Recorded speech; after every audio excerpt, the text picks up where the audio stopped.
So in my view of things, this technology is the perfect Swiss Army knife for taking content from one source and either syndicating it or amplifying it through another network. And when I talk about amplification, we're talking about using an RSS feed as sort of the feedstock. And if you've taken a chemical engineering class, you know what I'm talking about in terms of feedstock.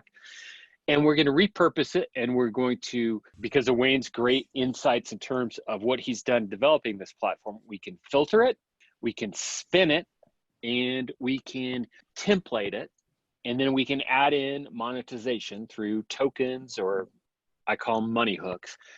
And we could take this content feed from almost any place on the web, and we can repurpose it to our uses, and then amplify or broadcast it to all of the platforms that we see here in the integration. So WordPress, Twitter, Blogger, Pinterest, Google properties. Take a little look at what we've got going here. But as you can see, we take incoming RSS feeds and we mash them up. They become outgoing RSS feeds, and then we blast them all over the place. And so we're looking at taking, let's look at this one real quick. And this is a mashed, well, this is the amplification piece. I'm taking a feed and I'm running it to a blog. And it's actually a very attractive, auto-curated WordPress site. All we've done with this is taken a feed from a couple of different YouTube channels. And in this case, I think there's 5 or 6. And we're using this to populate our site. And because of what Wayne's done, we've got a great deal of control over how this populates. And as we look at this, then look at how this comes out on the site. This is the site. And so this is just a plain vanilla WordPress implementation. And it is fed constantly with a new stream of content.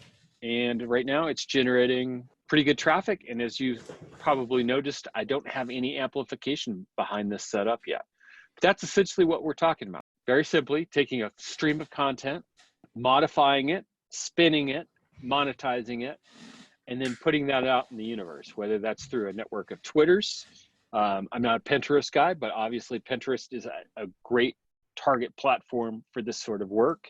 And we can do all sorts of things that are sort of in that gray zone in between auto curation, because we could take our own content, whether that's your own Twitter feed or your own website, and we can now push this out into the greater universe. So with that, a quick overview of sort of the strategic possibilities we've got here, and I'll kick it back to, I think Wayne's gonna walk us through some more.